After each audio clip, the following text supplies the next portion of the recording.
Saudara-saudaraku, Assalamualaikum warahmatullahi wabarakatuh. Ketemu lagi dengan kami dari channel Rizky Muhtadin. Saudaraku, kami sampaikan selamat menjalankan ibadah puasa bagi yang menjalankannya. Mudah-mudahan amal ibadah Anda diterima oleh Allah Subhanahu wa Ta'ala. Mudah-mudahan Anda semuanya diberikan kesehatan lahir dan batin. Semoga semuanya diberikan keselamatan baik di dunia maupun di akhirat. Saudaraku, menjelang Hari Raya Idul Fitri, ada pejabat negara, seorang Bupati Pekalongan, Jawa Tengah, kena OTT KPK, saudaraku yang dirahmati Allah. Saya bacakan informasinya ya, tolong disimak baik-baik nih. Ini untuk pelajaran buat kita semuanya, termasuk pelajaran buat oknum-oknum pejabat ya. Komisi Pemberantasan Korupsi KPK mengungkap operasi tangkap tangan OTT terhadap Bupati Pekalongan, Fadia Arafik. Hal ini terkait dengan pengadaan outsourcing atau tenaga ahli daya di lingkungan pemerintah Kabupaten Pekalongan, Jawa Tengah. Nah, ini sangat menarik. Kenapa sih masih ada saja seorang pejabat ya, oknum bupati terkena OTT KPK, saudaraku yang dirahmati Allah. Terkait dengan OTT KPK Bupati Pekalongan ini, salah satunya terkait dengan pengadaan barang dan jasa berupa outsourcing di lingkungan Pemkab, pemerintah Kabupaten Pekalongan. Jadi ini diduga ada di beberapa dinas, kata juru bicara KPK Bapak Budi Prasetyo di Gedung Juang KPK Jakarta pada hari Selasa, tanggal 3 Maret tahun 2026. Saudaraku yang dirahmati Allah, KPK itu memiliki waktu 1 kali 24 jam untuk menentukan status dari para pihak yang ditangkap dalam OTT tersebut sesuai dengan Kitab Undang-Undang Hukum Acara Pidana atau KUHP. Sebelumnya KPK melakukan OTT ya terhadap 8 orang selama 9 sampai 10 Januari 2026. Penangkapan ini mengenai dugaan suap dalam pemeriksaan pajak di lingkungan Kantor Pelayanan Pajak Madya Jakarta Utara pada Direktorat Jenderal Pajak Kementerian Keuangan periode 2021 sampai periode 2026. Jadi tidak hanya di Pekalongan, di sejumlah tempat, dan ini menjadi sorotan publik ya. Kita berharap kedepannya nggak ada lagi oknum-oknum pejabat yang korup ya, yang kemudian kena tangkap KPK. Saudaraku yang dirahmati Allah, KPK menyita bukti elektronik dan mobil terkait OTT Bupati Pekalongan. Pada kloter pertama, KPK lebih dulu menangkap Fadia Arafik bersama ajudan dan orang kepercayaannya. Mereka hingga malam ini masih dilakukan pemeriksaan intensif di kantor KPK, di mana kegiatan penyelidikan tersebut berkaitan dengan dugaan tindak pidana korupsi pada pengadaan barang dan jasa di lingkungan pemerintahan Kabupaten Pekalongan. Saudaraku yang dirahmati Allah, secara paralel KPK saat ini tengah membawa 11 orang dari Pekalongan ke Jakarta terkait dengan dugaan korupsi tersebut. Satu di antaranya tentu saja adalah Sekretaris Daerah Kabupaten Pekalongan, yaitu Bapak Muhammad Yulian Akbar.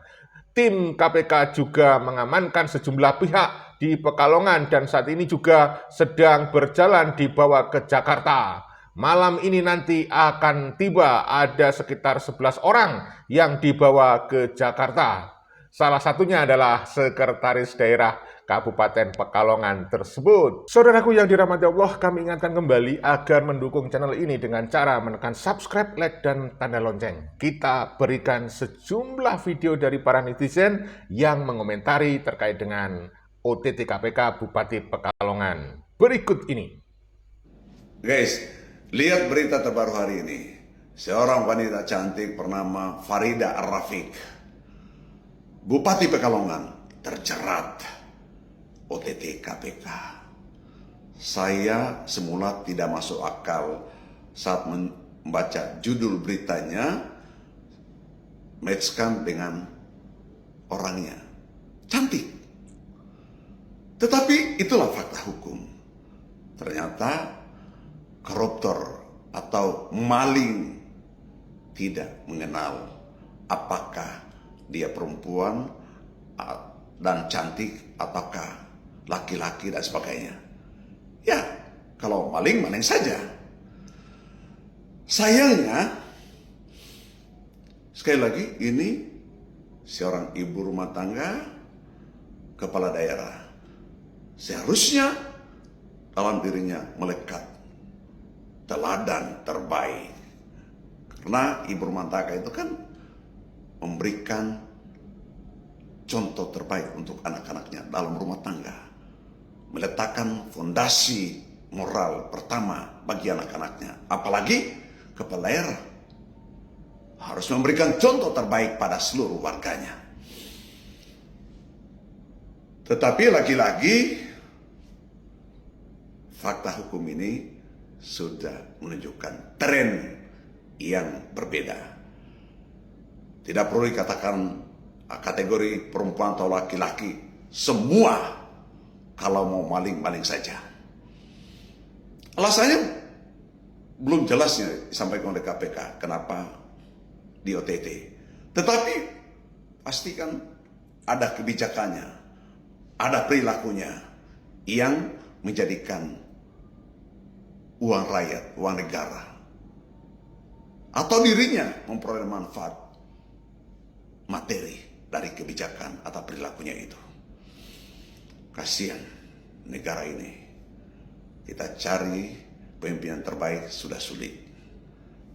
Ibu rumah tangga atau wanita karir yang bisa diharapkan menjadi pemimpin gagal sudah. Karena sudah beberapa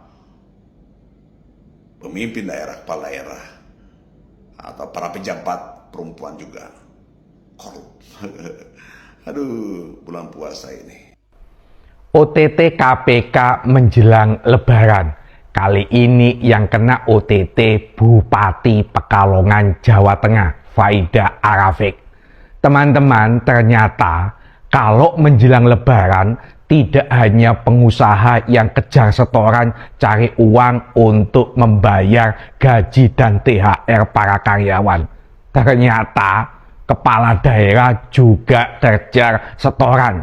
Pertanyaannya, cari uang menjelang Lebaran kalau kepala daerah kejar setoran itu untuk ngasih ke anak buah atau untuk ngasih kepada keluarganya?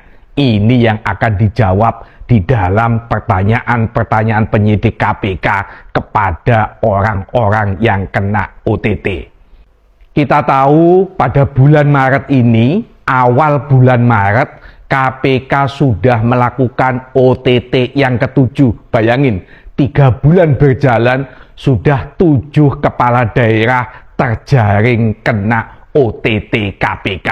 Cak Soleh beberapa kali menyampaikan dalam konten bahwa Indonesia darurat korupsi. Kalau tidak darurat, tidak mungkin banyak OTT. Kalau tidak darurat, tidak mungkin KPK sergap melakukan tangkap tangan kepada penyelenggara negara ini. Ayo, buat kalian-kalian, kepala daerah, kepala-kepala dinas, ingat, meskipun menjelang Lebaran, jangan aneh-aneh, ndak usah pat-gulipat. Ingat, KPK telinganya di mana-mana. Istilah politiknya itu tembok bisa berbicara.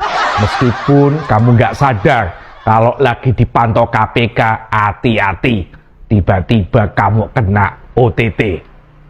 Demikianlah saudaraku informasi yang kita bisa sampaikan. Semoga ada hikmah dan manfaat. Dan tentu saja mudah-mudahan bisa menghibur kalian semuanya. Karena video ini dibuat hanya untuk kepentingan edukasi dan rekreasi. Mudah-mudahan bermanfaat dan memberikan hiburan. Wassalamualaikum warahmatullahi wabarakatuh. Merdeka!